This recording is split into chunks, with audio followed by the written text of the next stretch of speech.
খাবারের বিল মেটাতে credit card, তারপর সেই বিল পরিশোধ করতেও হিমশিম এমন বাস্তবতার মুখোমুখি হচ্ছেন লাখো আমেরিকান। নতুন জরিপ বলছে অনেক পরিবার এখন দৈনন্দিন বাজারের জন্যও ঋণের উপর নির্ভরশীল।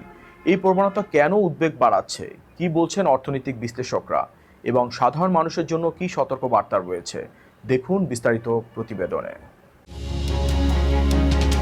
যুক্তরাষ্ট্রের নিত্য প্রয়োজনীয় খাবার কেনাও এখন অনেক পরিবারের জন্য বড় চ্যালেঞ্জ হয়ে দাঁড়িয়েছে।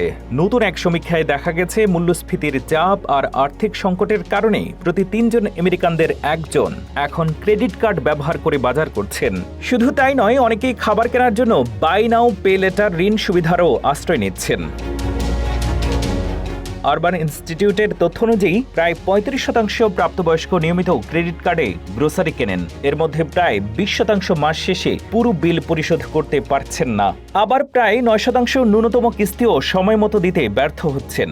অর্থনীতিবিদদের মতে এটি ভবিষ্যতের বড় ঋণ সংকটের ইঙ্গিত।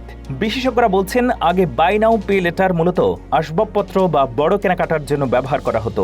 এখন অনেক পরিবার খাবারের মতো দৈনন্দিন খরচ মেটাতেও এই ঋণের উপরে নির্ভর করছে।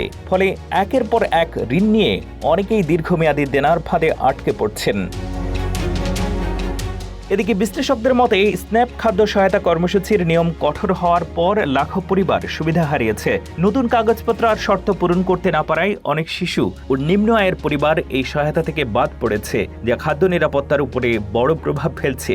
অর্থনৈতিক বিশেষজ্ঞদের পরামর্শ, সম্ভব হলে খাবার কেনার জন্য ঋণের উপরে নির্ভর না করে স্থানীয় ফুড ব্যাংক, কমিউনিটি সহায়তা কর্মসূচি বা দাতব্য সংস্থার সাহায্য নেওয়া উচিত। একই সঙ্গে যাদের সামর্থ্য আছে তাদের দরিদ্র পরিবারগুলোর পাশে দাঁড়ানোর আহ্বান জানানো হয়েছে। বিশেষজ্ঞদের সতর্কবার্তা, আজ খাবারের জন্য নেওয়া ঋণ ভবিষ্যতে বড় আর্থিক সংকটে পরিণত হতে পারে।